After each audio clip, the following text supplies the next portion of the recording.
Hello everyone, welcome to the study concept MPPSC 2020 की first paper की GK series में आपका बहुत बहुत स्वागत है।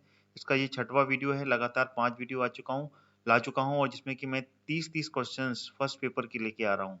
फर्स्ट पेपर में टोटल 100 क्वेश्चंस आते हैं, तो वो पूरा कंप्लीट जीके की सीरीज मैं अपने इस सीरीज के माध्यम से आपके सामने लेके आया हूँ। उसका ये छठवां भाग है। वीडियो को लगातार देखें और लगातार देखने के लिए मेरा चैनल स्टडी कॉन्सेप्ट सब्सक्राइब कर लें ऑल नोटिफिकेशन के साथ में, जिससे कि आपको सारे के सारे वीडियोस के नोटिफिकेशन मिलेंगे और लगातार आप देख पाएंगे। और बहुत ही इंपॉर्टेंट है, ये पूरा जीके पार्ट इससे आपका कवर होने वाला है। और ये पेपर जो है ये 11 अप्रैल को है और लगातार अपने पास में अभी 2 महीने से अधिक अपने पास समय है, तो 2 महीने तक लगातार हर रोज एक वीडियो आपके सामने आएगा जिसमें कि 30 क्वेश्चंस में लेके आऊंगा। तो लगातार देखते रहिए और मेरे चैनल को सब्सक्राइब कर लीजिए। वीडियो पसंद आए तो लाइक कीजिए और साथ में वीडियो को शेयर भी कीजिए, जिससे कि अन्य सभी स्टूडेंट जो कि एमपीपीएससी 2020 की तैयारी कर रहे हैं वो सभी इस सीरीज से जुड़ पाए। तो चलिए शुरू करता हूँ ये वीडियो, जिसमें कि मैंने अगले 30 क्वेश्चंस फर्स्ट पेपर के लिए हैं। वीडियो को अंत तक आप जरूर देखिए। पहला क्वेश्चन आ गया आपके सामने। पहले क्वेश्चन में हिमालय की सबसे ऊंची चोटी, जो ऊंची चोटी है कंचनजंगा सबसे ऊंची नहीं है, ऊंची चोटी पूछा है। ऊंची चोटी कंचनजंगा कहाँ स्थित है? कश्मीर में, नेपाल में, सिक्किम में या फिर हिमाचल में? तो हिमालय की ये ऊंची चोटी कहाँ पर है, किस राज्य में है? तो इसका सही उत्तर है सिक्किम।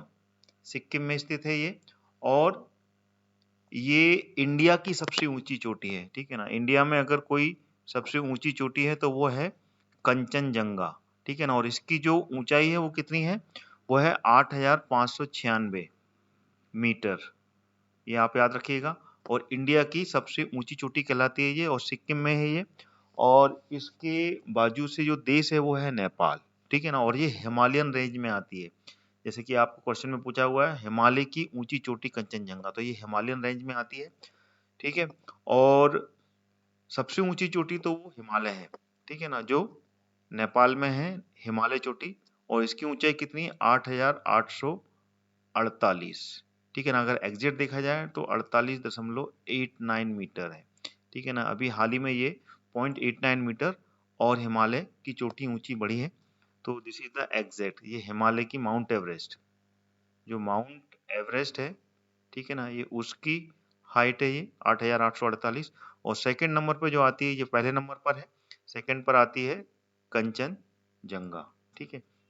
उसके बाद में एक और चोटी इंडिया में है, जिसे बोलते हैं K2, K2 बोलते हैं या फिर ऑस्टिन गार्डविन बोलते हैं उसको, ठीक है ना।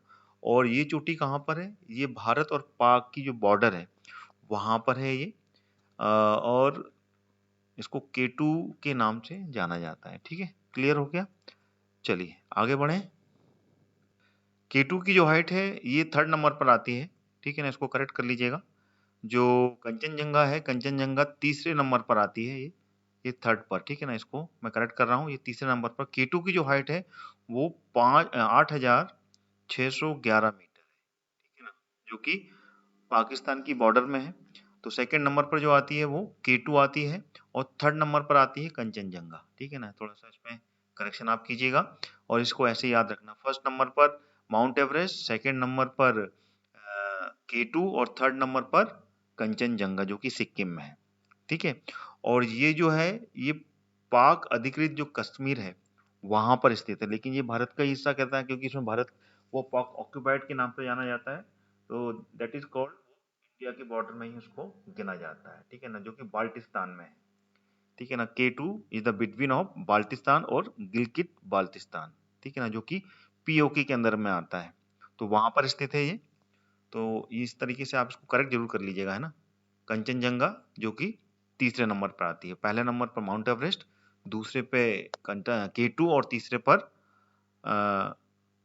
कंचनजंगा जो कि सिक्किम में है। अगला क्वेश्चन आ गया आपके सामने सेकंड। भारतीय जनता पार्टी के गठन के पश्चात इसके प्रथम अध्यक्ष कौन थे? एल के आडवाणी, AB वाजपेयी, अटल बिहारी वाजपेयी, मुरली मनोहर जोशी या फिर सिकंदर बख्त? तो इसका जो सही उत्तर है वो कौन सा है? तो सही उत्तर है AB वाजपेयी, यानी कि अटल बिहारी वाजपेयी जो थे वो भारतीय जनता पार्टी का जब गठन हुआ था उसके पश्चात में ये सबसे पहले अध्यक्ष बने थे। भारतीय जनता पार्टी कब बनी थी? 82 में बनी थी। और ये 82 से लेके 86 तक भारतीय जनता पार्टी के ये पहले अध्यक्ष रहे। ठीक है, अगला क्वेश्चन आ गया तीसरा, संघ राज्यों के क्षेत्रों में प्रशासन कौन चलाता है? उपराज्यपाल, राष्ट्रपति के द्वारा नियुक्त प्रशासक, मुख्यमंत्री या फिर ये सभी? तो इसका आंसर क्या है? तो इसका आंसर है राष्ट्रपति के द्वारा नियुक्त प्रशासक संघ राज्य क्षेत्रों में प्रशासन को चलाता है। वो इसका एडमिनिस्ट्रेटिव अधिकारी कहलाता है, जिसको बोलते हैं लेफ्टिनेंट जनरल। ठीक है ना, उपराज्यपाल के नाम पर संघ राज्य क्षेत्रों में उसकी नियुक्ति होती है और वही सबसे पहले उसका प्रशासनिक अधिकारी कहलाता है। ठीक है, अगला क्वेश्चन आ गया, संसद की संयुक्त बैठक की अध्यक्षता कौन करता है? प्रधानमंत्री, राष्ट्रपति, लोकसभा अध्यक्ष या फिर उपराष्ट्रपति? जो संसद होता है उसकी संयुक्त जो बैठक होती है उसकी अध्यक्षता कौन करता है? तो इसका जो सही उत्तर है वो है लोकसभा अध्यक्ष।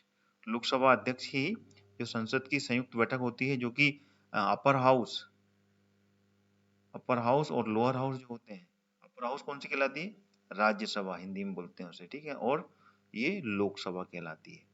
ठीक है, तो इसकी जो संयुक्त बैठक जब होती है तो उसका जो लोकसभा का स्पीकर होता है वो इसकी अध्यक्षता करता है। ठीक है, अगला क्वेश्चन आ गया, अटल बिहारी वाजपेयी हिंदी विश्वविद्यालय की स्थापना कहाँ की गई है? ये की जा चुकी है, पहले का क्वेश्चन है ये, कहाँ की गई है? मध्य प्रदेश, उत्तर प्रदेश, महाराष्ट्र या फिर गुजरात? तो इसका सही उत्तर क्या है? तो वो है मध्य प्रदेश। मध्य प्रदेश में की गई है। This is the correct answer. Madhya Pradesh की राजधानी भोपाल में इसकी यूनिवर्सिटी स्थापित की गई है। ठीक है, अगला क्वेश्चन आ गया, जबलपुर के रूपनाथ और दतिया के गुर्जरा नामक जो स्थान है वहां पर स्थित लघु शिलालेख किससे संबंधित है? कनिष्क, अशोक, पुष्यमित्र शुंग या फिर बिंदुसार? इतिहास का क्वेश्चन है ये, मिडिवल हिस्ट्री का है, एशियन हिस्ट्री का, सॉरी एशियन हिस्ट्री से संबंधित है। और तो ये किससे संबंधित है? ये है अशोक, सम्राट अशोक के ये लघु शिलालेख यहाँ पर प्राप्त हुए हैं। कहाँ पर? जबलपुर के रूपनाथ में और दतिया के गुर्जरा जो नामक स्थान है वहां पर। बहुत ही इंपॉर्टेंट है, ये आप बिल्कुल रट लीजिएगा इनको। ये जबलपुर का रूपनाथ और दतिया का गुर्जरा, यहाँ पर ये लघु शिलालेख अशोक की प्राप्त हुई है। बार बार ऐसे क्वेश्चन आते हैं, ठीक है ना, तो इनको क्लियर करना है अपने को। और जो अशोक थे ये किस वंश के थे? ये मौर्य वंश के थे। ठीक है ना, और कनिष्क ये शक वंश, ठीक है, पुष्यमित्र शुंग ये शुंग वंश के थे। ठीक है ना, और बिंदुसार ये भी मौर्य वंश के थे। ठीक है ना, बिंदुसार का बेटा पुत्र था अशोक, और बिंदुसार किसका? चंद्रगुप्त मौर्य का, चंद्रगुप्त मौर्य का बेटा था ये। ठीक है ना, गुप्त वंश की स्थापना चंद्रगुप्त मौर्य ने की थी। ठीक है, क्लियर हो गया? चलिए आगे बढ़ते हैं। अगला क्वेश्चन आ गया, सिवनी में सत्याग्रह कब हुआ था?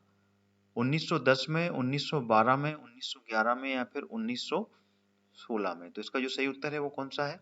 सिवनी में सत्याग्रह कब किया गया था? तो इसका करेक्ट आंसर है डी, 1916 में। ठीक है ना, 1916 मध्य प्रदेश के दक्षिण में स्थित है सिवनी। हाँ, और ये किस संभाग के अंतर्गत आता है? जबलपुर संभाग में आता है ये, और वहां पर 1916 में ये सत्याग्रह किया गया था। ठीक है, अगला क्वेश्चन आ गया आपके सामने, मध्य प्रदेश का क्षेत्रफल कितना है? मध्य प्रदेश से क्वेश्चन है ये एमपीपीएससी में।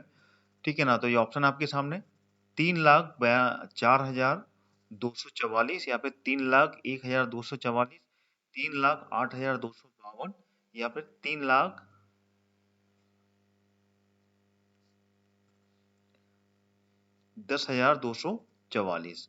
तो इसका सही उत्तर कौन सा है? तो इसका आंसर है 3,08,252 वर्ग किलोमीटर मध्य प्रदेश का क्षेत्रफल है। ठीक है ना, और ये छत्तीसगढ़ को हटाने के बाद में जो क्षेत्रफल मध्य प्रदेश के हाथ में आया, जितना एरिया आया उसका पूरा एग्जैक्ट है। ठीक है, तो this is the correct answer. और ये क्वेश्चंस बार बार हर एग्जाम में कभी कभी पूछा जाता है, इसलिए इसको आप रट लीजिएगा, 3,08252 इस तरीके से याद करेंगे तो इजीली याद हो जाएगा। 3,08252 स्क्वायर किलोमीटर है मध्य प्रदेश का क्षेत्रफल। अगला क्वेश्चन आ गया आपके सामने, मध्य प्रदेश की सर्वाधिक सीमा किस राज्य से मिलती है? गुजरात, राजस्थान, महाराष्ट्र या फिर उत्तर प्रदेश? तो इसका सही उत्तर कौन सा होगा? तो इसका सही उत्तर है राजस्थान। जो राजस्थान है उससे मध्य प्रदेश की सीमा सबसे अधिक मिलती है, और वो टोटल है 1600 किलोमीटर। 1600 किलोमीटर की बॉर्डर छूता है मध्य प्रदेश राजस्थान से, ठीक है ना। उसके बाद में सेकंड नंबर पर जो आता है वो आता है यूपी, ठीक है ना। थोड़ा सा ही अंतर है इससे, 1694 या 1595 या फिर 96 किलोमीटर है, 2-4 किलोमीटर का डिफरेंस रहता है। सेकंड नंबर पर उत्तर प्रदेश की सीमा लगती है, ठीक है।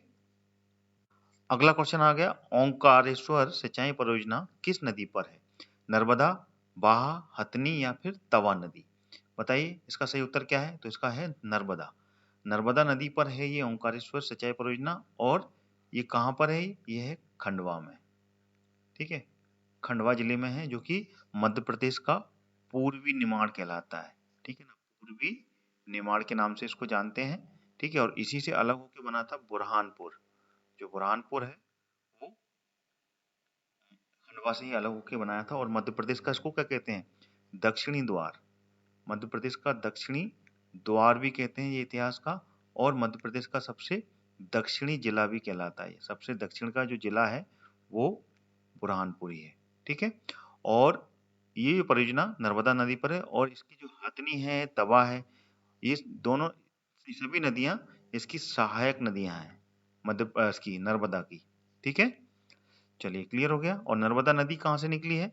ये निकली है अमरकंटक से, मध्य प्रदेश से, और पूर्व से पश्चिम की ओर बहती है, ठीक है ना। अमरकंटक जो कहाँ पर है? अनूपपुर जिले में, ठीक है।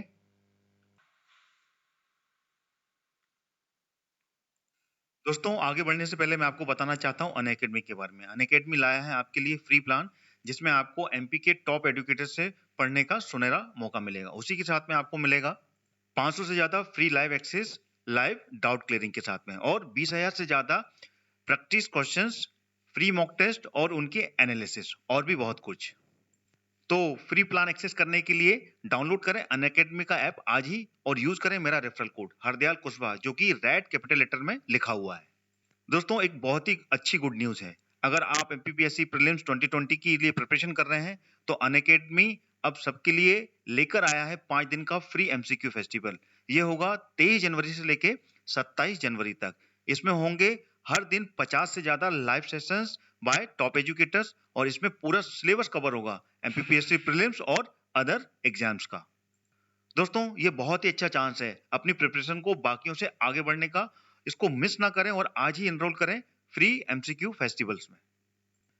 क्या आप अपनी तैयारी को मजबूत करने के लिए मॉक टेस्ट ढूंढ रहे हैं? तो अनअकैडमी लेकर आया है एमपीपीएससी प्रीलिम्स की फुल लेंथ टेस्ट। इसमें आपको मिलेंगे 50 से ज्यादा लाइव मॉक टेस्ट, और एक्सेस मिलेगा 20 से ज्यादा फुल लेंथ मॉक टेस्ट का, जो कि पिछले महीने ही लाइव हुए हैं। यही नहीं, टॉप 3 रैंकर्स को मिलेगा अनअकैडमी का 1 मंथ फ्री सब्सक्रिप्शन प्लान। तो आज ही अपनी जीत की तारीख दर्ज करें अनअकैडमी के साथ।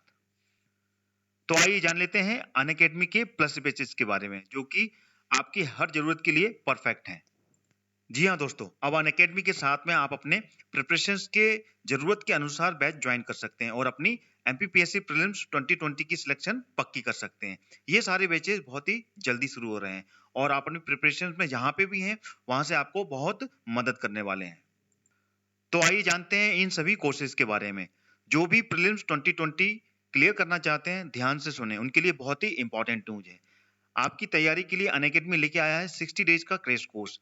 इस रिवीजन बैच में होगा लाइव थ्योरी रिवीजन दिन में, और रात में होगा live MCQ revision by same educators. दूसरा बैच होगा daily subjective wise MCQ live revision हर दिन। इन दोनों बैचेस में आपको 20 से ज्यादा फुल मॉक टेस्ट मिलेंगे, और पीडीएफ नोट्स भी मिलेंगे।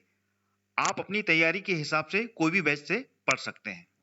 अगर आप एमपीपीएससी की तैयारी शुरू कर रहे हैं और डेडिकेटेड गाइडेंस चाहते हैं, तो आपको मैं foundation batch for MPPSC prelims and mains के लिए रिकमेंड करूंगा, जो स्टार्ट हो रहा है 26 जनवरी को। ये 10 मंथ का कोर्स है।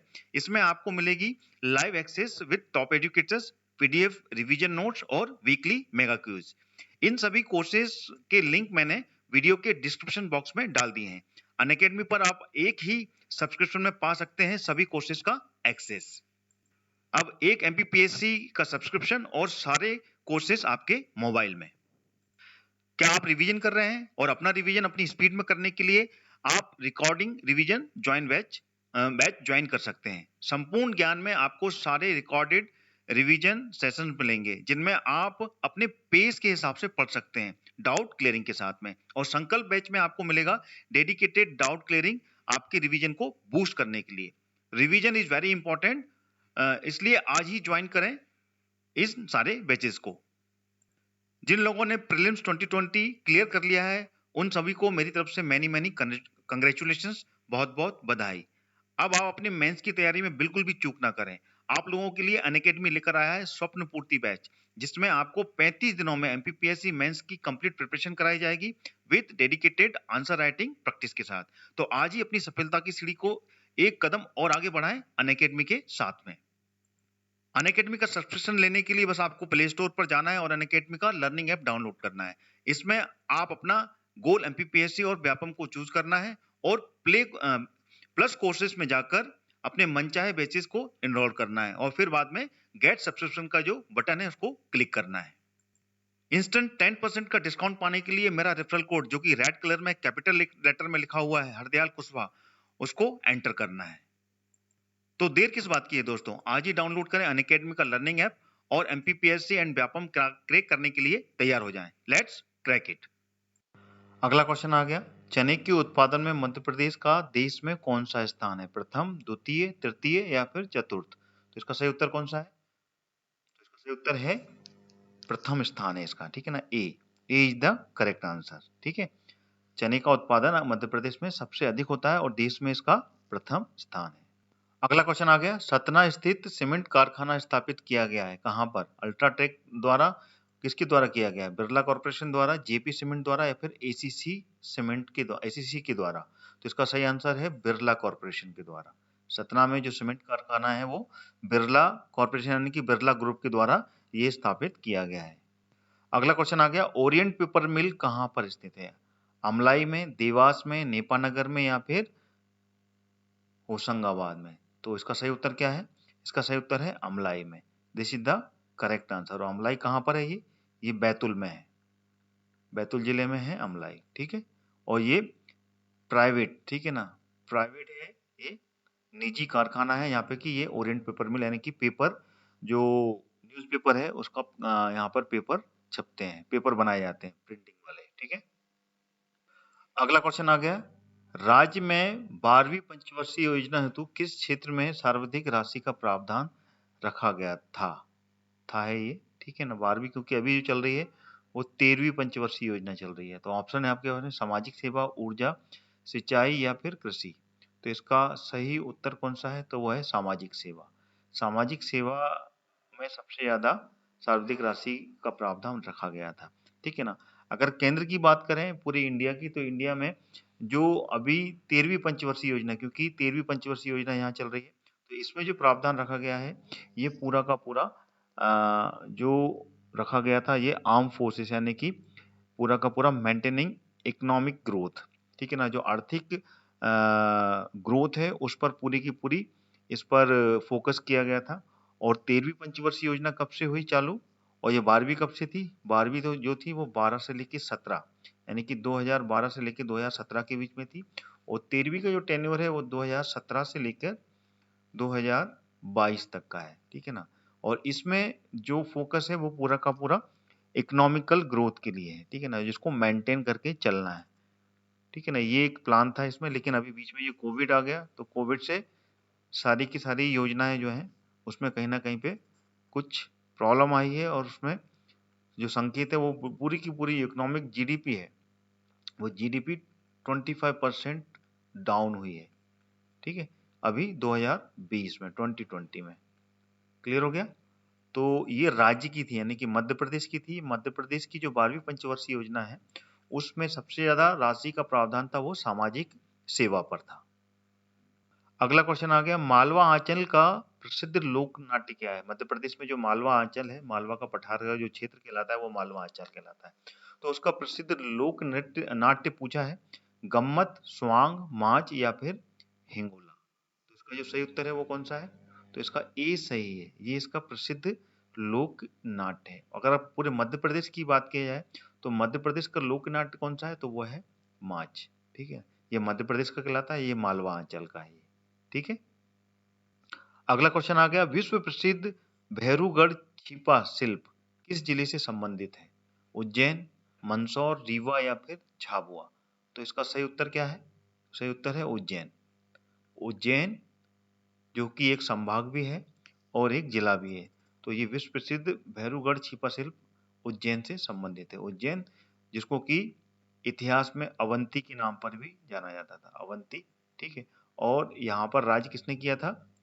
चंद्रगुप्त द्वितीय, जिनको कि विक्रमादित्य की उपाधि जिन्होंने धारण की थी और उसके बाद में उन्होंने राज किया था, उनको विक्रमादित्य भी बोलते थे। और उज्जैन के ही जो महान नाटककार और कवि रहे हैं कालिदास, कालिदास भी यहीं के थे और यहीं पे इनका जन्म हुआ था। तो कालिदास समारोह भी उज्जैन में ही मनाया जाता है हर वर्ष, ठीक है। तो this is the real fact जो मैंने आपको बताया। और उज्जैन में ही है महाकाल। महाकाल 12 ज्योतिर्लिंगों में से एक ज्योतिर्लिंग उज्जैन में है और दूसरा मध्य प्रदेश में दूसरा भी है, जो कि कहाँ पे? ओमकारेश्वर में है। तो मध्य प्रदेश में 2 ज्योतिर्लिंग है, ठीक है। एक महाकाल उज्जैन में और दूसरा ओमकारेश्वर खंडवा में है, ठीक है। और यहाँ महाकाल की जो मंदिर है यहीं से इसके ऊपर से ही कर्क रेखा गुजरती है। कर्क रेखा महाकाल के मंदिर से गुजरती है, ठीक है। ये भी आपको याद रखना है। तो all these are very important, इसमें से क्वेश्चंस बनते हैं, तो ये सब आपको रट लेना है। अगला क्वेश्चन आ गया, देवी अहिल्या संग्रहालय कहाँ स्थित है? महेश्वर में, इंदौर में, उज्जैन में या फिर भैरवगढ़ में? तो इसका सही उत्तर कौन सा है? तो इसका सही उत्तर है महेश्वर। महेश्वर में ही है देवी अहिल्या संग्रहालय। और महेश्वर कहाँ पर है? ये खरगोन में है, ठीक है ना। देवी अहिल्या जो कि एक रानी थी, होलकर होलकर होलकर वंश की रानी थी और इन्होंने अपनी राजधानी उज्जैन से शिफ्ट की थी। उज्जैन से शिफ्ट करके ये महेश्वर खरगोन ले गई थी और वहीं से पूरा राजपाट किया था, ठीक है ना। तो उन्होंने वहां पे बहुत से सामाजिक कार्य किए थे, क्योंकि अपने पति की मृत्यु के पश्चात में इन्होंने पूरा का पूरा ये मल्हारराव होलकर की ये बहू थी और उसके बाद में इन्होंने पूरा राजपाट संभाला था और वहीं से अपना पूरा राजपाट संभाल के पूरा समाज सेविका के रूप में कार्य किया था और महेश्वर को अपनी राजधानी बनाया था, ठीक है ना। और वहीं पर है ये देवी अहिल्या का संग्रहालय। अगला क्वेश्चन आ गया 19वां, पचमढ़ी मध्य प्रदेश की किस पर्वत श्रृंखला में स्थित है? बहुत ही इंपॉर्टेंट है, बार बार ऐसे क्वेश्चन बनते हैं। तो बताइए, विंध्याचल, शिवपुरी पठार, सतपुड़ा या फिर मैकाल? तो इसका सही उत्तर है सतपुड़ा, बी। ऊपर नीचे हो गए ऑप्शंस, ठीक है ना। तो सतपुड़ा बी ऑप्शन इसका सही उत्तर है। पचमढ़ी जो है सतपुड़ा की पहाड़ियों में है और यहीं पर सतपुड़ा की पहाड़ियों की सबसे ऊंची चोटी मध्य प्रदेश की जो कि है धूपगढ़, वो यहीं पर है और इसकी जो ऊंचाई है वो है 1350 मीटर, ठीक है, जो कि सबसे ऊंची चोटी है। इसके बाद में दूसरे नंबर पर है चौरागढ़ की चोटी, ठीक है ना, इसको भी याद रखना है, जो कि 1327 मीटर ऊंची है, ठीक है ना। कईयों को नहीं जानकारी है, ये सेकंड नंबर पर आती है, ठीक है। और मध्य प्रदेश में यही 2 सबसे ऊंची चोटी हैं, उसके बाद में और भी चोटी आती हैं, ठीक है ना। इसके बाद में जो तीसरे नंबर पर चोटी आती है वो आती है सिगार चोटी, ठीक है ना, सिगार चोटी। लेकिन ये दोनों जो है ये सतपुड़ा की हैं, सतपुड़ा की हैं, ठीक है ना। और तीसरे नंबर पे नहीं, ये चौथे नंबर पर आती है सिगार, ठीक है ना। तीसरे नंबर पे जो आती है वो आती है सिद्ध बाबा की, ठीक है ना। सिद्ध बाबा की चोटी आती है जो कि 1172 मीटर है, ठीक है ना। फिर सिगार आती है जो कि 884 है, ठीक है। फिर उसके बाद में आती है सिगार के बाद में जाना पावा, ठीक है ना, जाना पावा की चोटी, ठीक है। अगला क्वेश्चन आ गया 20वां, निम्न में से कौन सा युग्म असंगत है, यानी कि जो कि मैच नहीं कर रहा है? दसपुर सूर्य मंदिर, महेश्वर वराह अवतार की प्रतिमा, तेगवा विष्णु मंदिर या फिर ग्वालियर सास बहू का मंदिर? तो इसका सही उत्तर क्या है? असंगत जो युग्म है वो है बी वाला। ऊपर नीचे हैं इसके भी ऑप्शंस, ठीक है ना, तो इसमें कंफ्यूजन नहीं होना। ये बी वाला जो है ये असंगत है तेगवा में, ठीक है ना, बाकी सब सही है, ऑल दीज आर ट्रू, ठीक है। तो this is the correct option, option जो कि असंगत है। तिगवा ये कहाँ पर है? ये तिगवा डैम है ये, जो कि जबलपुर में है, जबलपुर में है ये तिगवा, ठीक है ना, एक तालाब है ये, ठीक है। और यहाँ पर विष्णु मंदिर नहीं है, ठीक है। तो दिस इज अनरिलेटेड, ठीक है ना, अनरिलेटेड है ये, इससे रिलेट नहीं करता है ये। अगला क्वेश्चन आ गया, मांडू को मुगल काल में किस नाम से जाना जाता था? रानी रूपमती नगर, बाज बहादुर नगर, सादियाबाद या फिर महलों का नगर? तो इसका जो सही उत्तर है वो क्या है? तो सही उत्तर है सादियाबाद। ठीक है ना, मुगल काल के समय में इसको सादियाबाद के नाम पर जाना जाता था। मांडू कहाँ पर है ये धार में है। ठीक है ना, और ये बहुत ही अच्छी पर्यटन नगरी है और इसको वीरानों का वीरान मतलब कि बिल्कुल वीरानों का किला कहा जाता है। वीरानों की जगह यानी कि वीरान है बिल्कुल, कुछ इस तरीके से इसको जानते हैं। और यहीं के सबसे पॉपुलर जो हिस्टोरिकल प्लेस है, रानी रूपमती का महल है यहाँ पर। ठीक है ना, और हिंडोला महल भी है, जहाज महल भी है। तो इस तरीके से बहुत से इंपॉर्टेंट हिस्टोरिकल प्लेस भी है। और ये धार जो कि राजा भोज की राजधानी भी थी, इसको भी आपको याद रखना है। राजा भोज, ठीक है ना, उन्होंने अपनी धारा नगरी के नाम पर, धार को धारा बोलते थे पहले, धारा नगरी के नाम पर अपनी राजधानी बनाई थी। और राजा भोज ने ही इसको उज्जैन से शिफ्ट किया था। उज्जैन इसकी राजधानी थी। उज्जैन से लेके ये अपनी राजधानी धारा में ले गए थे और वहां से इन्होंने अपने परमार वंश का, ये परमार वंश के थे, परमार वंश का यहाँ से राज चलाया था। और राजा भोज ने ही भोपाल नगरी को बनाया था, भोपाल। ठीक है ना, जिसको भोजपाल के नाम से जानते हैं। और वहीं पे बड़ा तालाब, जो बड़ा तालाब है वहाँ पे, बड़ी लेक है जो बिग लेक जिसे बोलते हैं, उसका भी निर्माण राजा भोज ने ही कराया था। ठीक है ना, राजा भोज ने भोजपुर का जो टेम्पल है, ठीक है ना, उसका निर्माण भी इन्हीं ने करवाया था। और वहीं पर जो एक बड़ा बांध आपने अगर देखा हो तो, जिसको साइक्लोपियन बांध बोलते हैं, जो कि वर्ल्ड का सबसे पहला साइक्लोपियन बांध है, उसका निर्माण भी परमार वंश ने ही करवाया था। ठीक है ना, और उसको मिटाया किसने था? हुसंग शाह ने। हुसंग शाह जो कि अफगान राजा था, ठीक है ना, उस समय ही उसने इसको मिटाया था। ठीक है, क्लियर हो गया? चलिए आगे बढ़ते हैं। अगला क्वेश्चन आ गया, मध्य प्रदेश में कौन सी बोली नहीं बोली जाती है? मालवी, बुंदेलखंडी, गोंडी या फिर कौरवी?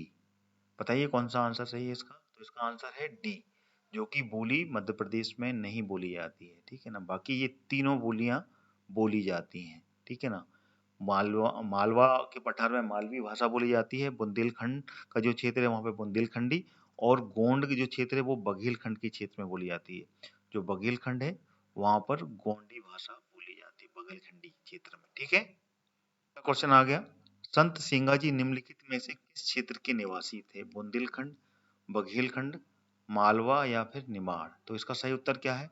संत सिंगाजी, उनके नाम पर एक मेला भी वहां पर चलता था, तो वो है निमाड़। निमाड़ जो कि खंडवा का क्षेत्र है। यहाँ पर हर वर्ष पहले यहाँ पर संत सिंगाजी का मेला भी लगता था। ठीक है ना, और ये हुसूर, ठीक है ना, जो हरसूद, सॉरी गलत बोल दिया, हरसूद का जो क्षेत्र था खंडवा में, वहां पर ये मेला लगता था। और वहां पर अब ये डूबत क्षेत्र में आ गया है। ठीक है ना, नर्मदा पर यहाँ पर बांध बनाया गया, तो उसके डूबत क्षेत्र में आ गया, इस कारण से यहाँ पे अब ये संत सिंगा जी का मेला नहीं लगता है। ठीक है ना, इनकी स्मृति में वहां पे समाधि थी। ठीक है ना, बहुत बड़े संत थे, तो उनकी समाधि पर हर वर्ष यहाँ पर ये मेला लगाया जाता था, लेकिन अब ये नहीं लगता। और ये शुक्ल पक्ष की जो पूर्णिमा होती थी उस समय यहाँ पर मेला लगाया जाता था। ठीक है ना, और निमाड़ का ये पूर्वी क्षेत्र है ना, पूर्वी निमाड़ कहलाता है ये। ठीक है, चलिए आगे बढ़े। अगला क्वेश्चन आ गया, मध्य प्रदेश का वह खिलाड़ी जो कि बाद में पाकिस्तान की हॉकी टीम का खिलाड़ी बना, कौन था? तनवीर खान, असलम खान, मुश्ताक अली या फिर अख्तर हुसैन? तो इसका आंसर कौन सा है? तो इसका आंसर है ए, तनवीर खान। ठीक है ना, यही थे जो कि मध्य प्रदेश के पहले खिलाड़ी थे, बाद में फिर पाकिस्तान की टीम में शामिल हो गए थे ये। ठीक है ना, 1947 की बात है ये। ठीक है, चलिए, उस समय जब पाकिस्तान का बंटवारा हुआ और पाकिस्तान गए, तब ये तनवीर खान पाकिस्तान पहुंच गए थे। ठीक है, और पाकिस्तान की टीम का हिस्सा बने थे ये। अगला क्वेश्चन आ गया, मध्य प्रदेश की किस शहर को खेल राजधानी का गौरव प्राप्त है? खेल राजधानी कहलाती है वो। इंदौर, वो जबलपुर, भोपाल या रीवा? तो इसका सही उत्तर कौन सा है? इसका सही उत्तर है इंदौर। इंदौर को खेल राजधानी भी बोलते हैं और आर्थिक राजधानी भी बोलते हैं मध्य प्रदेश की, क्योंकि आर्थिक कार्य भी सबसे अधिक इंदौर में होते हैं। और इसको खेल राजधानी इसलिए बोलते हैं क्योंकि यहाँ पर बहुत सी खेल एकेडमी यहीं पर हुई हैं, जैसे कि टेनिस की खेल एकेडमी यहीं पे, क्रिकेट एकेडमी भी यहीं पे स्थापित की गई, इसलिए इंदौर को खेल राजधानी के रूप में गौरव प्राप्त है। ठीक है, और क्रिकेट स्टेडियम भी इंदौर में ही है। तो मैक्सिमम जो स्पोर्ट्स की एक्टिविटीज हैं वो इंदौर में ही होती है मध्य प्रदेश के, इस कारण से इसको खेल राजधानी का गौरव प्राप्त है। अगला क्वेश्चन आ गया, वर्ष 1956 में मध्य प्रदेश का कौन सा जो क्षेत्र है जो महाराष्ट्र में मिला दिया गया था? मालवा, छत्तीसगढ़, विदर्भ या फिर चंदेरी? तो इसका सही उत्तर क्या है? तो वो है विदर्भ। जो विदर्भ का क्षेत्र है 1956 में, इसको महाराष्ट्र में शामिल कर दिया गया था, ठीक है ना। और ये विदर्भ का क्षेत्र का मैक्सिमम हिस्सा सीपी बरार का क्षेत्र कहलाता था। सीपी बरार का एरिया कहलाता था, जो कि जिसको बरार, ठीक है ना, मध्य प्रांत भी बोलते थे, और सीपी बरार का क्षेत्र कहलाता था। तो उसका जो क्षेत्र है वो विदर्भ कहलाता था। और 1956 से पहले 1947 से लेके 1956 तक, ठीक है ना, नागपुर नागपुर मध्य प्रदेश की मध्य प्रांत की राजधानी हुआ करती थी, और उसी का हिस्सा था ये विदर्भ, ठीक है ना, जो कि अभी महाराष्ट्र में शामिल है, ठीक है ना। नागपुर कहाँ पर है? महाराष्ट्र में आता है अभी इस समय। तो this is the correct answer. अगला क्वेश्चन आ गया, निम्न में से कौन कौन सा मध्य प्रदेश का मुख्यमंत्री नहीं रहा है? प्रकाश चंद्र सेठी, गोविंद नारायण सिंह, वीसी शुक्ला या फिर डीपी मिश्रा? तो इसका सही उत्तर कौन सा है? तो इसका सही उत्तर है VC Shukla, C C the correct answer, जो कि मध्य प्रदेश के कभी मुख्यमंत्री नहीं रहे, ठीक है। अगला क्वेश्चन, निम्न में से कौन सा नगर जिला का मुख्यालय नहीं है? कटनी, कवर्धा, इटारसी और सीहोर? तो इसका सही आंसर क्या है? तो इसका सही आंसर है इटारसी। इटारसी जो है वो जिला मुख्यालय नहीं है, और इटारसी एक तहसील है जो कि होशंगाबाद संभाग के अंतर्गत आती है। इटारसी मध्य प्रदेश का सबसे बड़ा रेलवे जंक्शन है, ठीक है ना। रेलवे का जो जंक्शन है वो मध्य प्रदेश का सबसे बड़ा है, ये सबसे बड़ा रेलवे जंक्शन है ये, ठीक है, ना कि ये सबसे, ये जिला मुख्यालय है। जिला मुख्यालय क्या है? होशंगाबाद का होशंगाबाद है, ठीक है। चलिए आगे बढ़ते हैं। अगला क्वेश्चन आ गया आपके सामने, निम्न में से कौन लगातार 50 वर्षों तक लोकसभा के सदस्य रहे थे? द्वारका प्रसाद मिश्र, कैलाश काटजू, गोविंद सेठ गोविंद दास या फिर डॉक्टर भाई महावीर? तो इसका सही उत्तर कौन सा है? तो इसका सही उत्तर है सेठ गोविंद दास। ये जो थे लगातार लोकसभा के 50 वर्षों तक लोकसभा के सदस्य रहे थे, यानी कि ये कभी नहीं हारे थे ये, और लोकसभा में ये हमेशा विजयी होके लोकसभा में मेंबर ऑफ पार्लियामेंट बने, ठीक है, एमपी। अगला क्वेश्चन है 30वां और इस वीडियो का आखिरी, एमपीपीएससी जीके का जो 30 क्वेश्चंस की सीरीज थी उसका ये आखिरी क्वेश्चन है। राज्य में नगर पालिका अधिनियम कब पारित किया गया? राज्य मतलब मध्य प्रदेश। मध्य प्रदेश में कब नगर पालिका अधिनियम पारित किया गया था? 1960 में, 56 में, 70 में या फिर 71 में? तो इसका सही उत्तर क्या है? तो सही है 1956। 1956 में जब मध्य प्रदेश का गठन हुआ था, उस समय नगर पालिका अधिनियम पारित कर दिया गया था, ठीक। तो this is the correct answer. तो ये थे पूरे 30 क्वेश्चंस। वीडियो कैसा लगा कमेंट करें, वीडियो को लाइक करें, साथ में वीडियो को शेयर करें, जिससे कि अन्य सभी स्टूडेंट जो कि एमपीपीएससी 2020 की तैयारी कर रहे हैं उनके लिए बहुत ही ज्यादा अमृत क्वेश्चन है ये। लगातार ये सीरीज चल रही है, सीरीज को लगातार बने रहने के लिए मेरा चैनल स्टडी कॉन्सेप्ट सब्सक्राइब कर लें। ऑल नोटिफिकेशन के साथ में ये जरूर ध्यान रखें, ऑल का रेडियो बटन है उसको सिलेक्ट करना है, फिर मेरा चैनल सब्सक्राइब करना है, जिससे कि आपको जितने भी वीडियोज हैं उनके नोटिफिकेशन मिलेंगे और लगातार आप मेरी सीरीज के साथ में जुड़े रहेंगे। तो जय हिंद, जय भारत। अगले दिन अगला वीडियो फिर आपके साथ में आ जाएगा। हर रोज 3 बजे के आसपास ये वीडियो अपलोड हो जाता है, तो लगातार 3 बजे आप मेरी इस वीडियो को देख सकते हैं, जिसमें कि मैं 30 क्वेश्चंस हर रोज लेकर आ रहा हूँ। जय हिंद, जय भारत।